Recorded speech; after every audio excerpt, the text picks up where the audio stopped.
दोस्तों, अगर आप भी देने वाले हो 24 फरवरी को हिंदी का पेपर और आपके पास भी महज एक दिन का या उससे कम का भी टाइम आपके पास बचा हुआ है, तो आज का ये वीडियो आप लोग पूरा देख के जाइएगा। बहुत ही खास ये क्लास आपके लिए रहने वाला है। जितने भी छात्रों ने हिंदी के पेपर के लिए तैयारी अच्छी तरीके से नहीं की है या आप किसी कारणवश आपकी तैयारी अच्छी तरीके से नहीं हो पाई है, तो आपने थंबनेल पर देखा होगा कि भैया हिंदी को पेपर को पास कैसे करें। आज के इस वीडियो में आपको वही सारी चीजें मैं समझाने वाला हूं।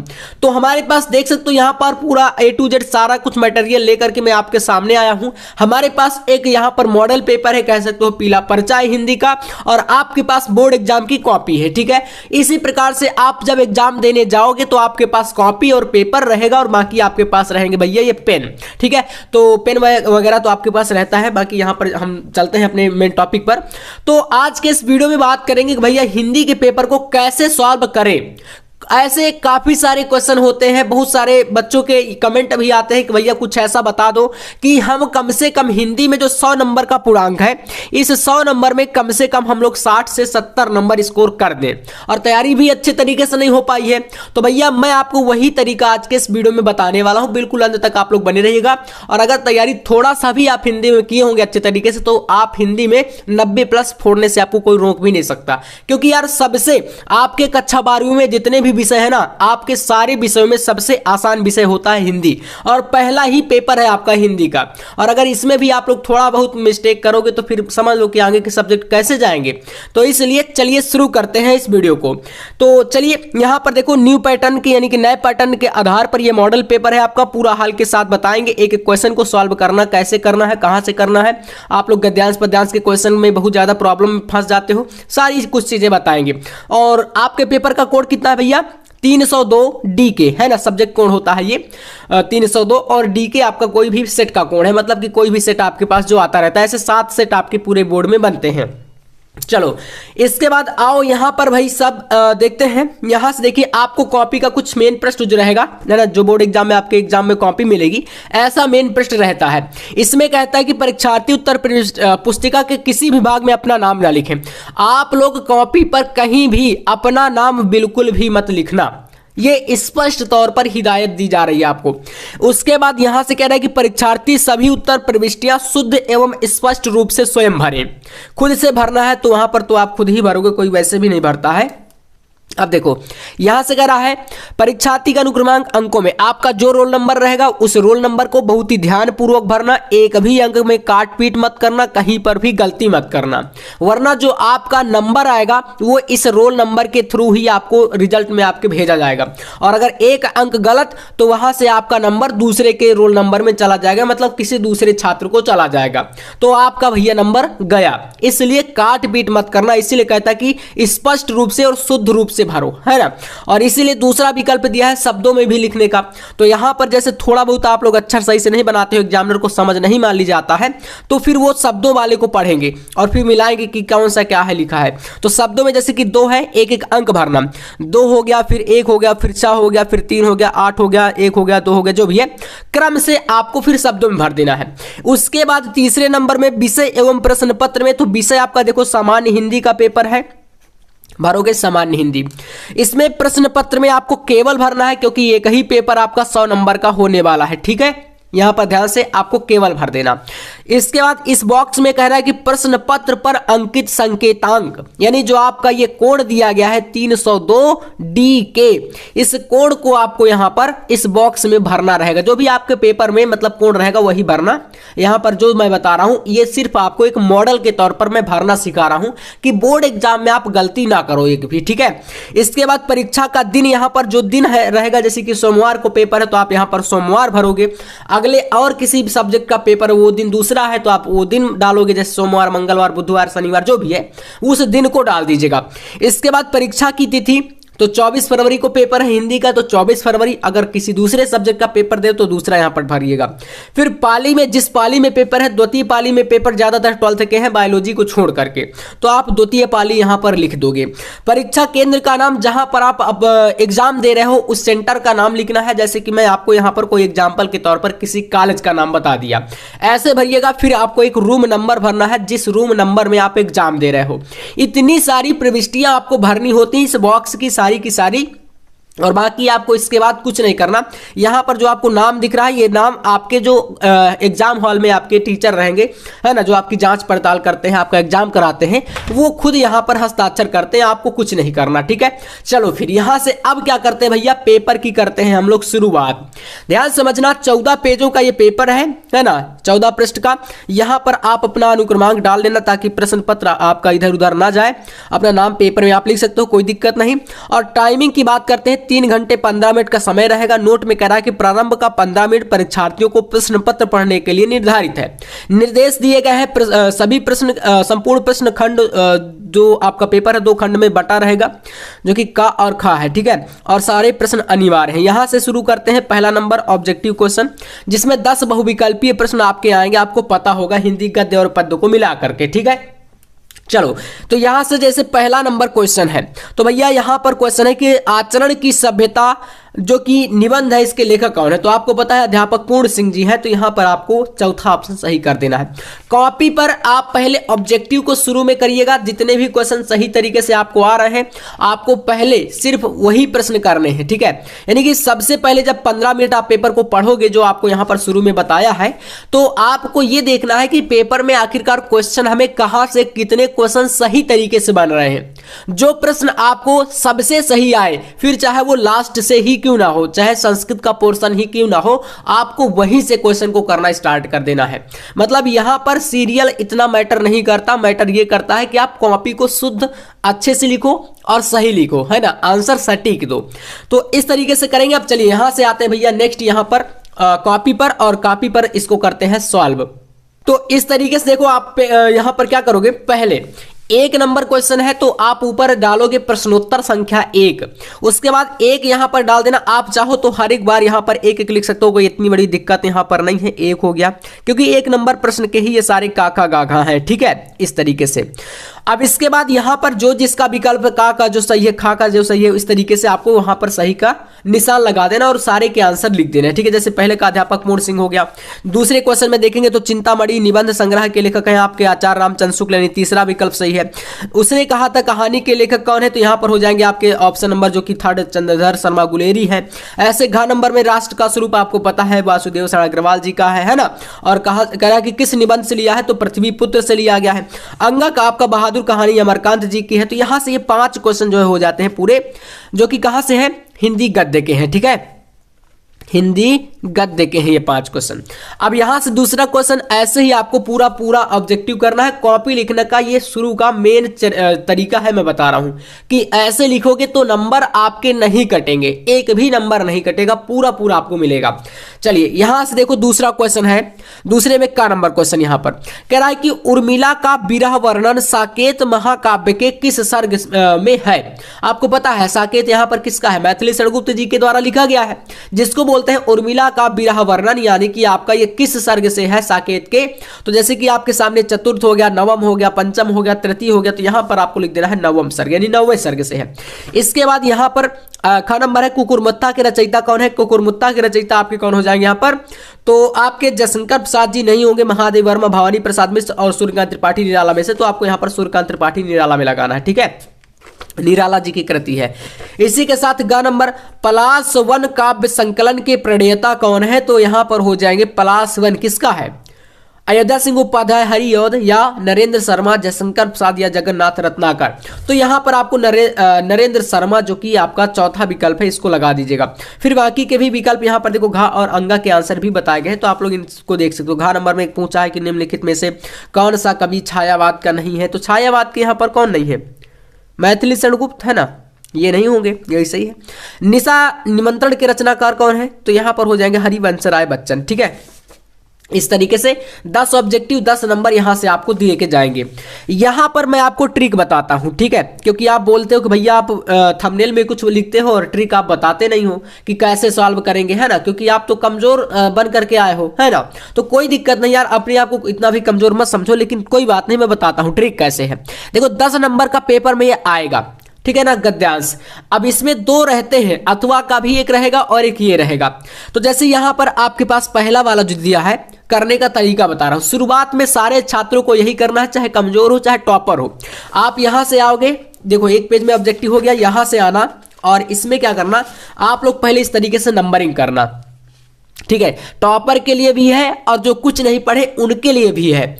ऊपर डालो प्रश्नोत्तर संख्या या प्रश्नोत्तर नंबर 3, उसके बाद आप आ जाओ यहां पर, एक ये दिया है आपके पास, है ना, और एक आपके पास इधर दिया है अथवा के नीचे, यानी अथवा करके एक आपके पास ये दिया है, 2 रहेंगे। तो पहले आपको संकेत लिखना है काले पेन से, और जिसको आप करना चाह रहे हो उसके शुरू के 2 शब्द और बीच में डॉट पॉइंट और लास्ट का कुछ शब्द यहां पर ले लेना, जैसे हम लोग इसमें करें तो पहला वाला किया है।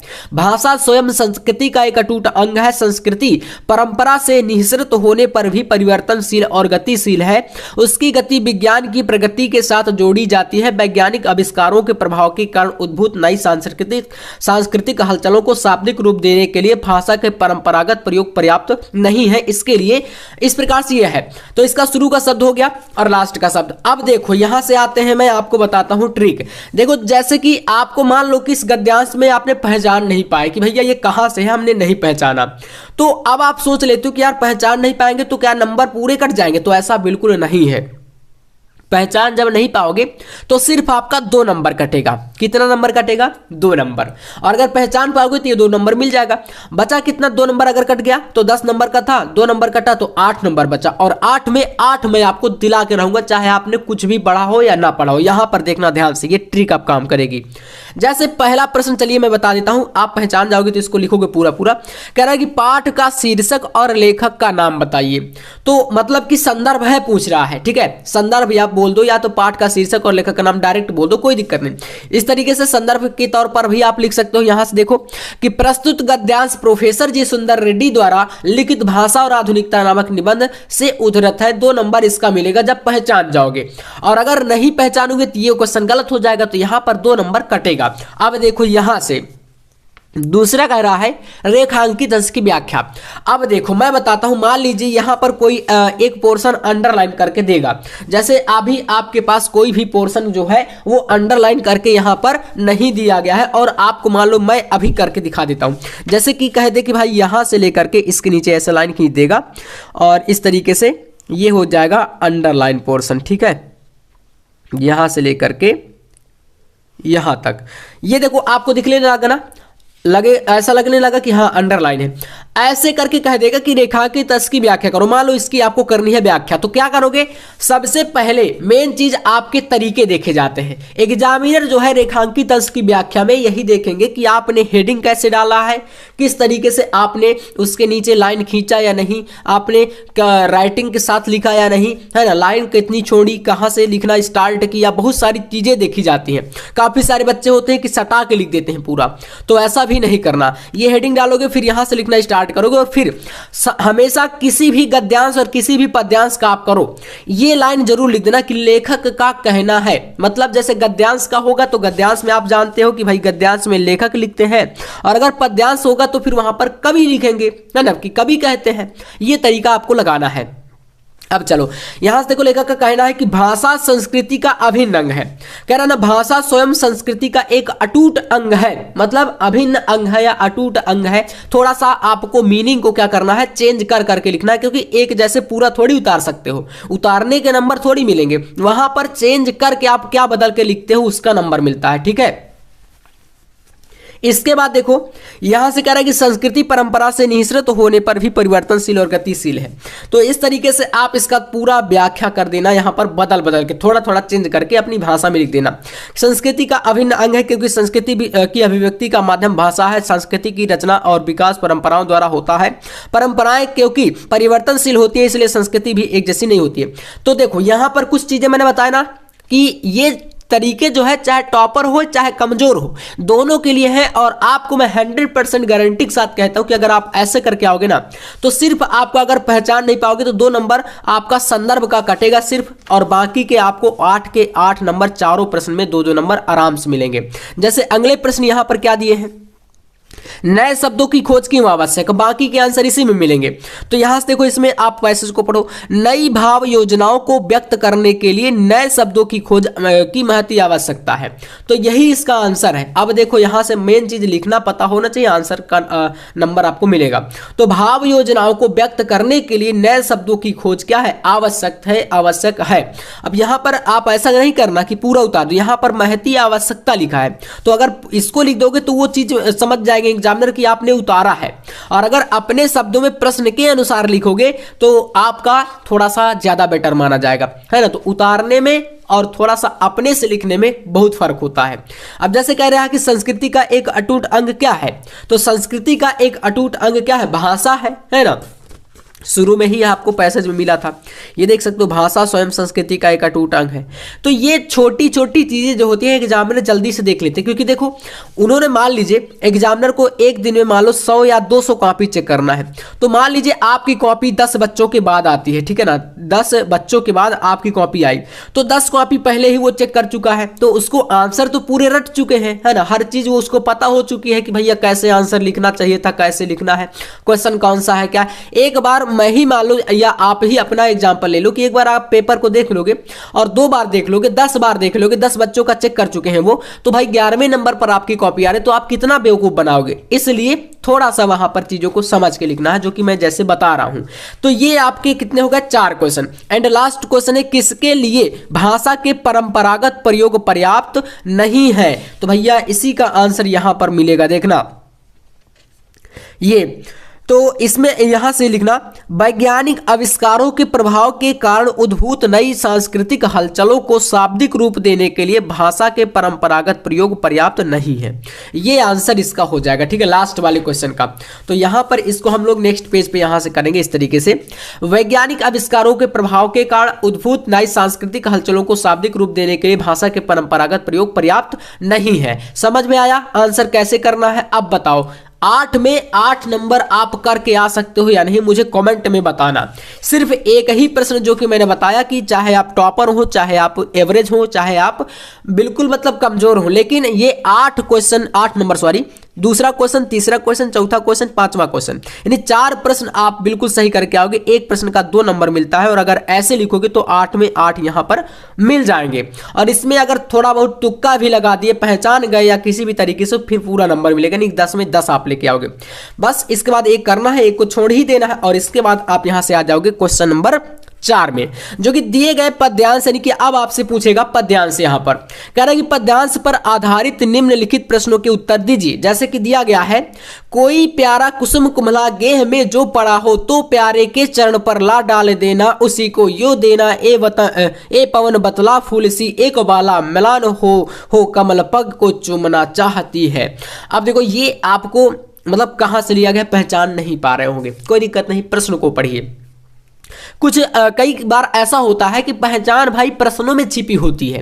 जैसे आप यहां पर देखोगे, एक प्रश्न में संदर्भ पूछा, नहीं पहचान पाए। दूसरे प्रश्न में जैसे ही आते हैं, कह रहा है कि प्रस्तुत पद्यांश में राधा नाम मिला, ने अपनी तुलना किससे करी। अब राधा मिल गया, चौथे में आपको श्री कृष्ण मिल गया, फिर 5वें में आ जाओ, राधा पवन दूती का मिल गया, पूरा पहचान ही मिल गई, है ना। तो देखो काफी सारी पहचान ऐसी होती है, और इसीलिए पेपर में शुरू में आपसे पेपर कहता है नोट प्रारंभ का 15 मिनट परीक्षार्थियों को पढ़ने के लिए दिया जाता है। कोई भी टीचर जो पेपर बनाते हैं वो आपको फेल नहीं करना चाहते हैं, है ना।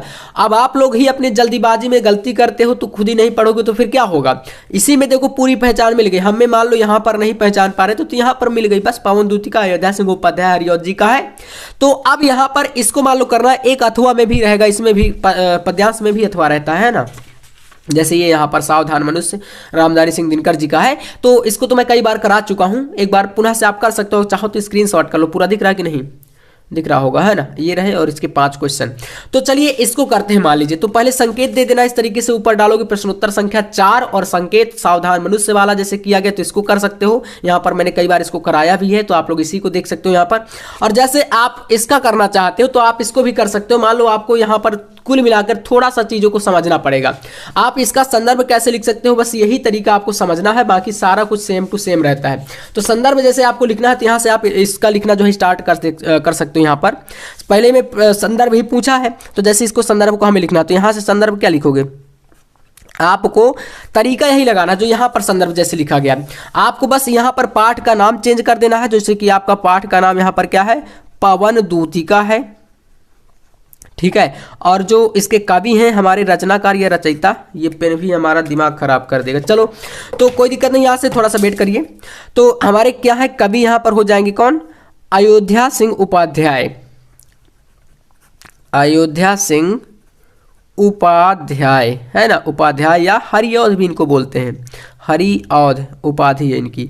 चलिए इस प्रकार से आप संदर्भ में यहाँ पर देखो, जहाँ पर पाठ का नाम है वो पवन दूतिका लिख देना, और जहाँ पर कवि का नाम है वहाँ पर आप अयोध्या सिंह उपाध्याय हरिऔध लिख देना। तो बस यही तरीका होता है, बस ऐसे ही करते चले जाना। अब इसके बाद प्रस्तुत पद्यांश में राधा ने अपनी तुलना किससे की है, तो यहाँ पर कुसुम कुम्हला गेह में जो पड़ा हो। अब इसके बाद यहाँ पर कह रहा है कि तो मेरे प्यारे के चरण पर ला डाल देना, उसी को यो देना, ए पवन बतला फूल सी एक बाला। तो भैया फूल से अपनी तुलना की है, समझ रहे हो। यहां पर जब लाइनों को पढ़ोगे तभी ये चीजें क्लियर होंगी। तो ऐसे करके आपको आंसर देना। अब जैसे इसी को यहां पर मान लीजिए किया गया, अब इसके स्क्रीनशॉट आप कर सकते हो और एक बार सॉल्व करना, ये बोर्ड एग्जाम के लिए काफी ज्यादा इंपॉर्टेंट क्वेश्चन है सारे, ठीक है। इधर देखो यहाँ पर इसका भी संदर्भ देखो, यहाँ पर बताया जैसे इसको किया है तो संकेत में दे दिया, और पहला आपका संदर्भ वहां पर जैसे मैंने बताया प्रस्तुत पद्यांश हमारी पाठ के शीर्षक, जो कि ऐसे लिख सकते हो, प्रस्तुत पद्यांश हमारी पाठ्य पुस्तक हिंदी के पद्य खंड में संकलित अभिनव मनुष्य से लिया गया और इसके रचनाकार या रचयिता या कवि रामधारी सिंह दिनकर जी हैं। ऐसे करके तरीका होता है। अब जैसे दूसरा क्वेश्चन रेखांकित अंश की व्याख्या, मैंने आपको यहाँ पर जानबूझ के बताया कि मैंने व्याख्या के लिए रेखांकित अंश कोई भी नहीं किया। मान लीजिए आपको यहाँ पर करना है, जैसे कि 2 लाइनें दे देगा व्याख्या को, कहेगा कि आप इन लाइनों की करिए व्याख्या, ठीक है। ये लाइनें आपको दे दिया, मान लो इनकी व्याख्या करनी है शुरू की, यही अंडरलाइन है मान लो। तो फिर क्या करोगे, पहले आपको तरीका पता होना चाहिए। रेखांकित अंश की व्याख्या हेडिंग डालना है। उसके बाद मैंने बताया था कि आप अगर पद्य में है तो लिखोगे कि कवि कहते हैं, और अगर गद्य में है तो आप लिखोगे कि लेखक कहते हैं। अब अगर नाम पता है तो डायरेक्ट यहाँ पर हमने लिख दिया कि कवि दिनकर जी कहते हैं, एक ही बात है। तो कवि दिनकर कहते हैं। अब ये तरीका, यही मैं चीजें बता रहा हूं। फिर आप लोग कमेंट करते हो भैया आपने बताया कि थंबनेल में कि पास होने का ट्रिक, और यहाँ पर तो कुछ ही नहीं बताया। तो मैं ये सब चीजें जो बता रहा हूं यही तो पास होने का तरीका है। ऐसे ही करके लिखोगे ना तभी तो पास होगे। अब यहाँ पर ऐसा थोड़ी कि बहुत टॉपर तरीके से ही बता रहा हूं कि टॉपर ही ऐसा लिखते हैं, कमजोर छात्र भी यही लगाएंगे। सिर्फ मैंने बता दिया कि एक प्रश्न होता है हमेशा गद्यांश और पद्यांश का जो नंबर काटता है, बाकी का कोई प्रश्न का इतना हिम्मत नहीं कि जो नंबर आपके काट सके। बस तरीके लगाइए और थोड़ा समझ करके लिखिए। तो चलो व्याख्या यहाँ पर देखो, सावधान मनुष्य कह रहा है कि यहाँ पर मनुष्य को सावधान होने के लिए कवि ने कहा है, यदि विज्ञान तलवार है, तलवार का मतलब आप सभी समझते हो, तलवार एक प्रकार से घातक या हिंसात्मक एक मतलब चीज होती है, जैसे कि वो मतलब धारदार चीज है ना, तो काट सकती है। तो तलवार की तुलना यहाँ पर विज्ञान से की गई है, मतलब कि विज्ञान भी उसी प्रकार से घातक है। अगर आप उसका प्रयोग करना नहीं जानते हो सही से तो वो भी घातक हो सकती है। चलो इसकी व्याख्या इस तरीके से की गई है। कवि दिनकर जी कहते हैं कि इस विज्ञान रूपी तलवार की धार बहुत पैनी तेज है, अज्ञानी होने के कारण तो विज्ञान की इस तलवार को हाथ में लेकर खेलने में सक्षम नहीं है। तेरी तनिक सी असावधानी से तेरे ही अंग इससे क्या हो सकते हैं, कट सकते हैं। तो ये हो जाएगा हमारा इस प्रश्न का जो है आंसर। बाकी कोई भी लाइन देगा तो आप पूरी लाइनों को समझ लेना और इसका सार निकाल करके पूरे के पूरा का लिख दोगे, कोई दिक्कत नहीं, ठीक है। इसके बाद देखो यहाँ पर तीसरा प्रश्न, कवि ने वैज्ञानिक युग के मानव को क्या चेतावनी दी है। तो यहाँ पर सावधान रहने को कहा है और चेतावनी में आप इसको लिखोगे तीसरे क्वेश्चन का, भाई सावधान मतलब कि चेतावनी ही ना हो गई, तो इस तरीके से लिखोगे कि कवि ने मनुष्य को सावधान करते हुए कहा है कि हे मानव, तू जिस विज्ञान रूपी तीक्ष्ण धार वाली तलवार से खेल रहा है यह किसी भी समय तुम्हारे लिए विनाशकारी सिद्ध हो सकती है, ठीक है। तो समझ में आया, ऐसे लिख देना आंसर इसका। अब यहां पर बहुत बड़े बड़े आंसर थोड़ी लिखना है, छोटे छोटे में आपका हो जाएगा काम। चौथा देखो, पद्य में फूल और कांटों से क्या तात्पर्य है। यहां पर आपका ये देखो, फूल और कांटों, फूल कांटों की तुझे कुछ नहीं पहचान। फूल आप जानते हो कोमल चीज होती है और कांटे थोड़ा कठोर होते हैं। तो फूल और कांटों की पहचान तुझे नहीं, मतलब कि विज्ञान के बारे में बताया है कि अगर यहाँ पर मैं बात करूं तो तुझे फूल और कांटों की पहचान नहीं कि क्या ये मेरे लिए अच्छा है या क्या मेरे लिए ये बुरा है ना। तो इसकी पहचान तुझे नहीं है विज्ञान के बारे में। तो इसका अर्थ आप लिखोगे कि प्रस्तुत पद्य में कवि फूल का अर्थ विज्ञान को वरदान के रूप में दिखाया है जो हमारे लिए लाभदायक है। जैसे कि विज्ञान से हम बहुत सारी चीजों को सीखते हैं और बहुत सारी चीजों का आविष्कार हुआ है जिनका हम दैनिक जीवन में उपयोग करते हैं। वाहन, गाड़ी, जो भी चीजें हैं वो हमारे लिए वरदान साबित है। मोबाइल फोन जो भी हम आप देख रहे हो ये सब विज्ञान की देन है। और कांटों का अर्थ है विज्ञान का अभिशाप के रूप में देखना। जैसे अभिशाप, मान लीजिए कोई परमाणु बम है, कोई ऐसी ऐसी गैसें हैं जो कि मतलब जैसे कि कोविड-19 आया था, भाई क्या है ये भी तो एक लैब से बना, या तमाम प्रकार के वायरसेस आते हैं। तो वायरस को जब मारता है कोई दवा तो वो विज्ञान की वरदान के तौर पर है। और अगर कोई वायरस मतलब उत्पन्न होता है तो फिर वो क्या है, अभिशाप के रूप में है। तो इस प्रकार से कोई भी उदाहरण लेकर के आप समझ सकते हो, इतना तो खुद ही जानते होंगे। इसके बाद कवि ने विज्ञान तलवार के प्रयोग करने से क्यों मना किया? तो यहाँ पर जाकर कवि ने विज्ञान को तलवार इसलिए कहा है कि यह किसी भी समय मनुष्य के लिए हिंसक विनाशकारी हो सकती है। इसके बाद बाकी के सारे क्वेश्चन यहाँ पर लेखक का कवि का जीवन परिचय आपके इस तरीके से है। कहानी हो गया आपका, है ना, 5 नंबर का, ध्रुव यात्रा, लाठी, पंचलाइट, तो 3 में से कोई एक करना है। यहाँ पर स्वपठित खंड काव्य हो गया। इसके बाद यहाँ से आपका संस्कृत पोर्शन का क्वेश्चन हो गया। ये सारे प्रश्न मैं आपको हमेशा सॉल्व कराता रहता हूँ और शुरू में ये मैं थोड़ा सा बता रहा था ताकि कमजोर छात्र जो मतलब थोड़ा सा ज्यादा वीक है वो भी कुछ अच्छी चीजें सीख पाए।